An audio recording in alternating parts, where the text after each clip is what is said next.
कहानी की शुरुआत साल 2016 से होती है। सौरभ एक जवान और महत्वाकांक्षी लड़का जो मर्चेंट नेवी में कार्यरत था और मेरठ का रहने वाला था। एक शाम जब वह अपने दोस्तों के साथ बाहर निकला तो उसकी मुलाकात मुस्कान नाम की एक लड़की से हुई। पहली ही नजर में मुस्कान की मासूमियत और उसकी हंसी ने सौरभ के दिल को छू लिया। धीरे धीरे दोनों के बीच बातचीत होने लगी, जो दोस्ती में बदली और फिर धीरे धीरे इस रिश्ते ने प्यार का रूप ले लिया। जब मुस्कान ने सौरभ के प्रोफाइल और उसकी जिंदगी के बारे में जाना तो वह भी उसकी ओर आकर्षित होने लगी। वक्त के साथ उनका प्यार और मजबूत होता गया और आखिरकार उन्होंने शादी करने का फैसला कर लिया। लेकिन जब सौरभ ने अपने घर वालों से इस बारे में बात की तो उन्होंने साफ मना कर दिया। यह शादी नहीं हो सकती, यही शब्द थे उसके माता पिता के। मगर प्यार किसी की इजाजत का मोहताज नहीं होता। सौरभ और मुस्कान ने घर वालों की मर्जी के खिलाफ जाकर शादी कर ली। 2016 में बिना किसी शानो शौकत के, बस कुछ खास दोस्तों की मौजूदगी में उन्होंने अपने रिश्ते को नाम दे दिया। शादी के कुछ ही दिनों बाद सौरभ लंदन चला गया क्योंकि उसकी पोस्टिंग वहीं थी। मुस्कान मेरठ में अकेली रह गई। वक्त बीतता गया। सौरभ कभी कभी छुट्टी में वापस आता और फिर चला जाता। लेकिन कुछ वक्त बाद मुस्कान को एहसास हुआ कि सौरभ नेवी में नहीं है, बल्कि लंदन में किसी और काम से जुड़ा हुआ है। हालांकि ये बातें उनके प्यार के बीच नहीं आईं। देखते ही देखते 3 साल गुजर गए। 2019 आ गया। इन 3 सालों में उनके प्यार की निशानी के रूप में उनकी एक बेटी हुई। जब बेटी आई तो सौरभ के घर वालों का दिल थोड़ा पिघलने लगा। उन्होंने बेटी से मिलने की कोशिश की, मगर अब तक बहुत देर हो चुकी थी। सौरभ ने घर वालों से लगभग सारे रिश्ते तोड़ दिए थे। वह अपनी पत्नी और बेटी के साथ एक किराए के मकान में रहने लगा। लेकिन उसकी नौकरी ऐसी थी कि साल के 9 से 10 महीने वो विदेश में रहता और महज 2-3 महीने ही मेरठ में बिताता। मुस्कान अकेली रह गई थी। वो अपनी बेटी के साथ किराए के घर में रहती, उसका ख्याल रखती और प्ले स्कूल तक छोड़ने और लाने का काम खुद ही करती। फिर आया 2021। इस दौरान दुनिया में कोरोना फैल चुका था। लॉकडाउन के चलते सौरभ कुछ समय के लिए वापस मेरठ आ गया, लेकिन हालात सामान्य होते ही फिर से विदेश चला गया। इधर मुस्कान की जिंदगी में एक नया मोड़ आया। हर दिन की तरह एक रोज जब वह अपनी बेटी को प्ले स्कूल छोड़ने जा रही थी, तब उसकी मुलाकात साहिल शुक्ला से हुई। वे दोनों बचपन में एक साथ पढ़े थे। साहिल ने मुस्कान को देखकर उससे बात की। धीरे धीरे मुस्कान साहिल से कॉल में भी बात करना शुरू की। अकेलेपन में मुस्कान को एक हमदर्द मिल गया था। धीरे धीरे साहिल से उसकी दोस्ती गहरी होती गई और दोस्ती कब प्यार में बदल गई, दोनों को पता ही नहीं चला। अब साहिल का मुस्कान के घर आना जाना आम हो गया था। जब बेटी स्कूल में होती तब दोनों साथ वक्त बिताते। मकान मालिक को यह सब अजीब लगने लगा। 1-2 बार उसने देखा कि साहिल देर तक घर में बैठा रहता है। यहां तक कि एक बार उसने दोनों को शराब पीते हुए भी देख लिया। वो सोचने लगा, ये लड़का कौन है जो हर रोज आता है और इतनी देर तक रुकता है। फिर आया सन 2021। सौरभ अचानक लंदन से वापस आ गया। उसने आते ही मकान मालिक से मुलाकात की तो उसने धीरे से कह दिया, भाई साहब, आप जब बाहर रहते हैं तो आपकी गैर मौजूदगी में कोई और यहां आकर वक्त बिताता है। मैंने तो खुद देखा है। सौरभ के पैरों तले जमीन खिसक गई। उसने घर आकर सीधा मुस्कान का फोन उठाया, चेट पढ़ी। हर शब्द उसके दिल में किसी खंजर की तरह चुभ रहा था। उसे साफ समझ आ गया कि मुस्कान और साहिल के बीच सिर्फ दोस्ती नहीं थी, बात उससे कहीं आगे बढ़ चुकी थी। सौरभ ने मुस्कान को सामने बिठाया और कड़े शब्दों में पूछा, ये सब क्या है? मुस्कान ने पहले झूठ बोलने की कोशिश की, मगर जब सौरभ ने सबूत सामने रख दिए तो वो चुप हो गई। फिर बहस होने लगी। बात इतनी बढ़ी कि झगड़ा तू मैं से मारपीट तक पहुंच गया। गुस्से में आकर सौरभ ने कहा, अगर तुम्हें साहिल चाहिए तो ठीक है, मैं तुम्हें आजाद करता हूं। मुस्कान चुप रही। अब तक उसके मन में भी सौरभ के लिए कोई भावनाओं नहीं बची थी। उसने इस रिश्ते को बचाने की कोई कोशिश नहीं की। फिर सौरभ वापस लंदन चला गया। इस बार वो सिर्फ कुछ महीनों के लिए नहीं, बल्कि पूरे 2 साल के लिए गया। इधर मुस्कान और साहिल का रिश्ता और गहरा होता चला गया। साहिल की जिंदगी में कई अजीबोगरीब चीजें थीं। उसकी मां अब इस दुनिया में नहीं थी, लेकिन वो उससे बात करने का एक अजीब तरीका निकाल चुका था। उसके फोन में एक नंबर सेव था और उसी नंबर से उसने एक अकाउंट बनाया था। अपनी मां के नाम पर स्नैपचैट पर वो खुद को यकीन दिला चुका था कि उसकी माँ अब भी उससे जुड़ी हुई है। वो रोज उस अकाउंट से बातें करता, सवाल पूछता और जवाब भी उसी से आता। उसे लगता था कि उसकी माँ अभी उसकी जिंदगी का हिस्सा है, उसे राह दिखा रही है। मुस्कान को साहिल की इस कमी के बारे में पता चला तो वो उसी अकाउंट से साहिल को मैसेज करने लगी, लेकिन अंदाज वैसा ही था जैसे उसकी माँ उसे बातें कर रही हो। स्नैपचैट मैसेज, बेटा मुस्कान बहुत अच्छी लड़की है, तुम्हारी जिंदगी में आई है तो इसे मत खोना, वो तुम्हारा ख्याल रखेगी, तुम्हें कभी धोखा नहीं देगी, उसे हमेशा खुश रखना। साहिल स्नैपचैट के सामने बड़बड़ाते हुए, माँ आप भी यही कह रही हो तो फिर यह लड़की सच में मेरी किस्मत में है। साहिल को यकीन होने लगा कि उसकी माँ खुद उसे मुस्कान की तारीफ कर रही है। अब वो मुस्कान के प्यार में पहले से भी ज्यादा पागल हो गया। उसे लगा कि उसकी माँ खुद चाहती है कि वो मुस्कान से शादी करे। इधर सौरभ पूरी तरह से मुस्कान की जिंदगी से बाहर निकल चुका था और इस बार वो 2 साल तक लौटकर नहीं आया। उधर स्नैपचैट ने साहिल और मुस्कान को और पास कर दिया था। अब हालत ये हो गई कि साहिल के लिए मुस्कान से दूर रहना नामुमकिन हो गया था। एक दिन उसने गुस्से में कहा, तुम सौरभ से तलाक लो और मुझसे शादी करो। मुस्कान ने उसकी बात सुनी मगर ठंडी आवाज में बोली, तलाक लेने से क्या होगा, सौरभ फिर भी आसपास रहेगा, कुछ ना कुछ परेशानी खड़ी करेगा। अब साहिल के दिमाग में कुछ और ही चल रहा था। उसने मुस्कान की आंखों में देखा और धीरे से फुसफुसाया, तो रास्ता साफ करने का एक ही तरीका है, सौरभ को खत्म कर दो। मुस्कान सिहर गई। उसने साहिल की आंखों में देखा, वो मजाक नहीं कर रहा था। क्या तुम सच कह रहे हो? मुस्कान की आवाज धीमी मगर हैरानी से भरी थी। साहिल ने मुस्कुराते हुए कहा, हां, अगर वो जिंदा रहेगा तो हमारी जिंदगी बर्बाद कर देगा। इसे एक फिल्मी डायलॉग मत समझो, ये करने का टाइम आ गया है। पहले मुस्कान को यह सुनकर झटका लगा मगर फिर साहिल की बातों में आकर उसने भी तय कर लिया, अगर सौरभ नहीं रहेगा तो हमारी जिंदगी आसान हो जाए। अब बस उन्हें सही मौका चाहिए था। साहिल के चेहरे पर अब एक अलग ही खुशी थी। उसे लग रहा था कि अब मुस्कान सिर्फ उसकी हो, दोनों शादी करें, एक साथ जिंदगी बिताएंगे। मगर इसके लिए सौरभ को रास्ते से हटाना जरूरी था। अब्बास इसे अंजाम देने की देरी थी। दोनों ने प्लानिंग शुरू कर दी। सबसे बड़ा सवाल था, कत्ल कैसे होगा। मुस्कान और साहिल ने गूगल पर सर्च करना शुरू किया, अलग अलग तरीके पढ़े, वीडियो देखें, मगर हर बार कुछ ना कुछ अधूरा लग रहा था। फिर फैसला हुआ कि पहले सौरभ को बेहोशी की दवा दी जाएगी, फिर चाकू से वार कर दिया जाएगा। साहिल मुस्कान से फोन पर बेहोशी की दवा कौन सी होगी, पहले ये देखना पड़ेगा। गूगल सर्च, सबसे तेज असर करने वाली बेहोशी की दवा, ऐसी दवा जिससे मौत जल्दी हो जाए। मगर सिर्फ दवा ही काफी नहीं थी, कत्ल के लिए चाकू भी चाहिए था, और वो कोई छोटा मोटा चाकू नहीं होना चाहिए। साहिल ने मुस्कान को भेजा, जाओ अच्छे वाले 2 बड़े चाकू खरीद कर लाओ। मुस्कान एक दुकान पर पहुंची। दुकानदार ने जब इतने बड़े चाकू खरीदते देखा तो हैरानी से पूछा, इतने बड़े चाकू का क्या करोगी? मुस्कान ने बिना झिझक कहा, मुर्गा काटने के लिए चाहिए। दुकानदार ने उसे 800 रुपये में 2 बड़े चाकू दे दिए। अब चाकू भी आ गए, दवा का इंतजाम भी हो रहा था। मगर कत्ल के बाद लाश का क्या किया जाए? पहले प्लान बना, लाश को किसी सुनसान जगह में दफना देंगे। सौरभ के घर वाले वैसे भी उससे ज्यादा लगाव नहीं रखते थे। शादी के बाद वह पहले से ही नाराज थे। अगर सौरभ गायब हो जाता तो कोई खास पूछताछ भी नहीं करता। मगर सवाल था, लाश को दफनाए कैसे? मुस्कान और साहिल को इसके बारे में ज्यादा जानकारी नहीं थी। अब दोस्तों से डायरेक्ट पूछते तो शक हो सकता था, इसलिए साहिल चालाकी से पूछना शुरू किया। साहिल ने अपने दोस्त से कैजुअली तरीके से पूछा, अरे यार, पूजा सामग्री अगर जमीन में दबानी हो तो कितना गहरा गड्ढा खोदना चाहिए? बस हल्का सा खोद कर डाल दो, ज्यादा गहराई की जरूरत नहीं होती। साहिल ने झिझकते हुए फिर पूछा, और अगर कुछ बड़ा गाड़ना हो तो? अब दोस्त चौंकना हो गया, तुम यह सब क्यों पूछ रहे हो? कुछ गलत करने का प्लान तो नहीं बना रहा? साहिल घबरा गया। अगर दोस्त ने पुलिस को बता दिया तो पूरा प्लान बर्बाद हो सकता था। उसने झटपट बात पलट दिया और किसी और टॉपिक पर बात करने लगा। अब साहिल को समझ आ गया था कि लाश को जमीन में दफनाना बहुत रिस्की हो सकता है। अब नया प्लान बना। साहिल ने मुस्कान से कहा, एक ड्रम खरीदते हैं, उसमें लाश के टुकड़े डालेंगे और ऊपर से सीमेंट से पैक कर देंगे, किसी को पता भी नहीं चलेगा। मुस्कान ने साहिल की आंखों की ओर देखा। वह ठंडे दिमाग से सोच रहा था।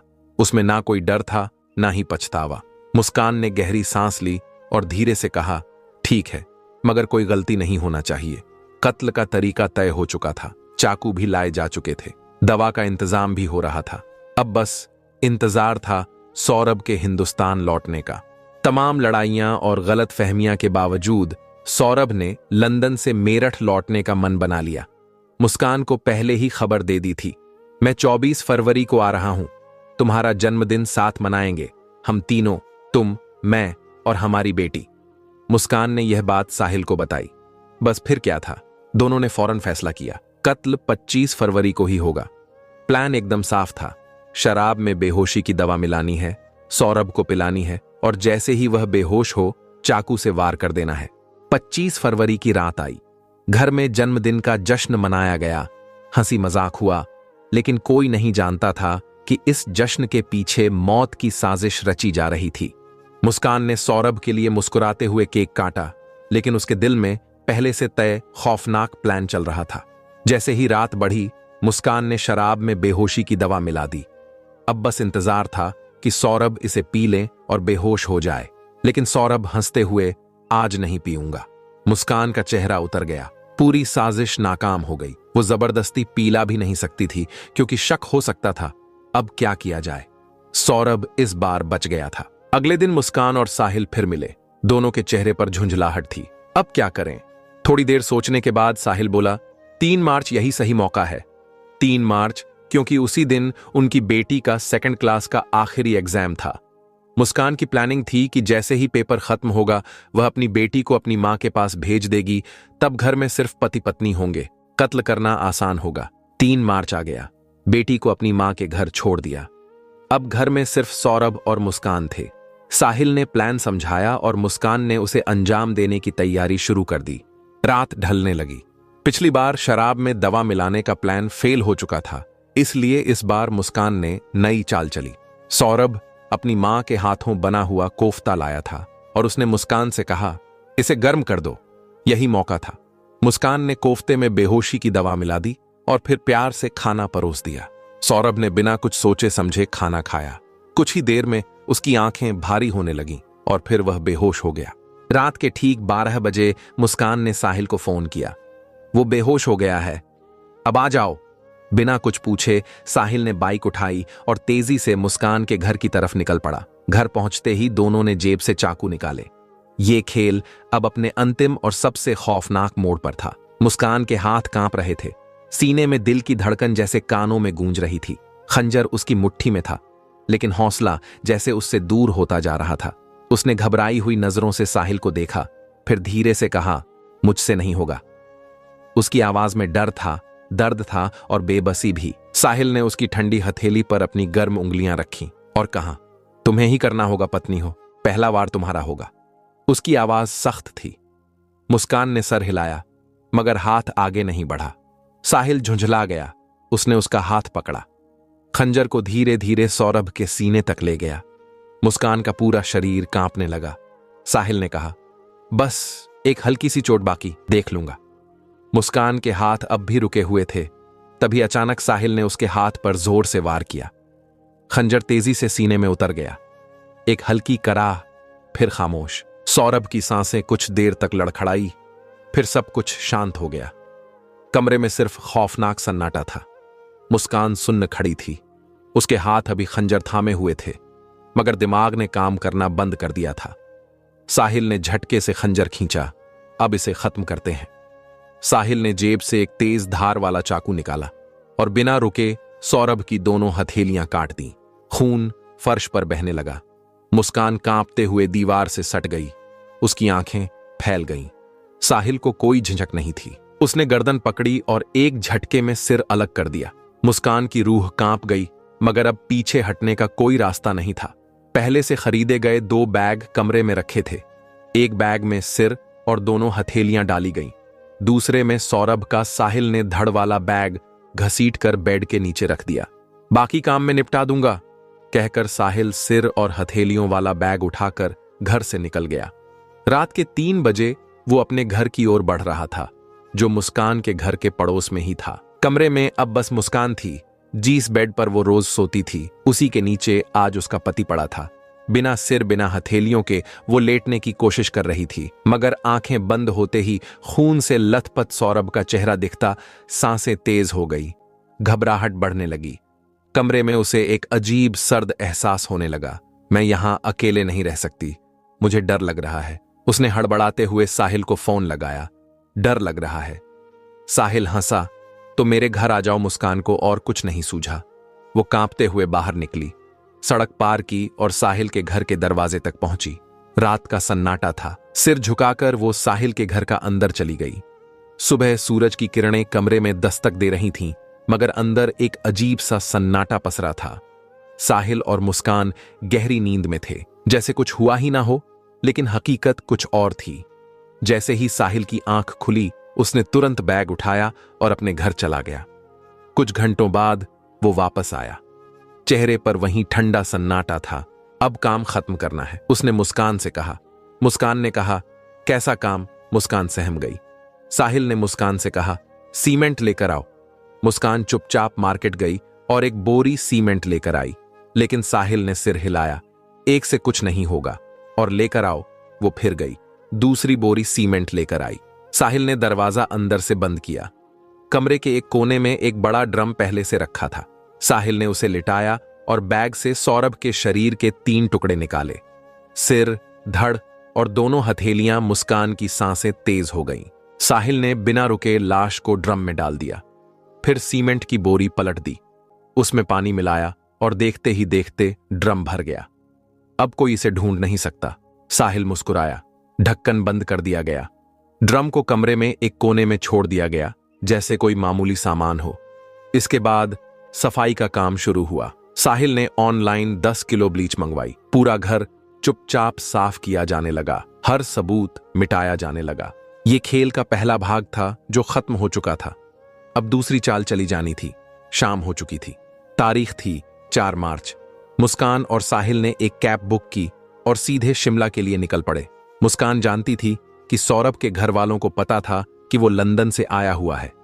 ऐसे में अचानक गायब होना शक पैदा कर सकता था। इसलिए सफर के दौरान ही उसने सौरभ के मोबाइल से उसके भाई और बहन को मैसेज किया, मैं और मुस्कान शिमला घूमने जा रहे हैं, फिर मनाली और फिर कसौली। कुछ देर बाद जवाब आया, अच्छा, लेकिन इतने दिनों बाद आए हो, घर कब आओगे? मुस्कान ने झट से मैसेज टाइप किया, अभी घूम रहे हैं, बाद में मिलेंगे। इस बीच वे शिमला से मनाली और फिर कसौल घूमते रहे। होली आ गई। घर वालों ने फिर मैसेज किया, होली पर घर तो आओगे ना? अब मुस्कान के पास कोई जवाब नहीं था। फिर कॉल आ गया। मुस्कान के लिए फोन उठाना खतरे से खाली नहीं था, क्योंकि आवाज से राज खुल सकता था। फिर मुस्कान ने मैसेज किया, नहीं, इस बार यही मना रहे हैं। उसने झूठा जवाब भेजा। घर वालों को यह अजीब लगा। आखिर 2 साल बाद आया था और अब होली पर भी नहीं आ रहा। लेकिन कोई शक ना करे, इसलिए मुस्कान लगातार अपडेट भेजती रही। यहां बहुत मजा आ रहा है, अभी यहां है, अब वहां जा रहे हैं। इस तरह 14 दिन बीत गए। तारीख थी 18 मार्च। अब तक जो पैसा लाए थे वह खत्म हो चुका था। मुस्कान के पास कुल 84,000 थे। साहिल के पास भी थोड़े पैसे थे, मगर अब सब खत्म हो गया था। लेकिन मुस्कान को पता था सौरभ के अकाउंट में 6 लाख रुपए थे, मगर दिक्कत यह थी कि उसे अकाउंट से पैसा निकालने का तरीका नहीं पता था। वह सोच में पड़ गई। आखिरकार उसने अपनी मां को फोन किया, मां ये बताओ, सौरभ के बैंक से पैसे कैसे निकाल सकते हैं? मां चौंक गई। सौरभ तो तुम्हारे पास है ना, तुम दोनों शिमला मनाली घूम रहे हो, फिर मुझसे क्यों पूछ रही हो? और पैसे निकालने की जरूरत ही क्या है? सौरभ से मांग लो, मां ने कहा। मुस्कान चुप रह गई। उसके पास कोई जवाब नहीं था। लेकिन फिर अचानक उसके मुंह से वो बात निकल गई जो कभी बाहर नहीं आनी चाहिए थी। सौरभ तो है ही नहीं, वो मर चुका है। मां के हाथ से फोन गिरते गिरते बचा। उनकी बेटी अगर चाहती तो ये बात छुपा सकती थी, मगर कुछ अजीब था।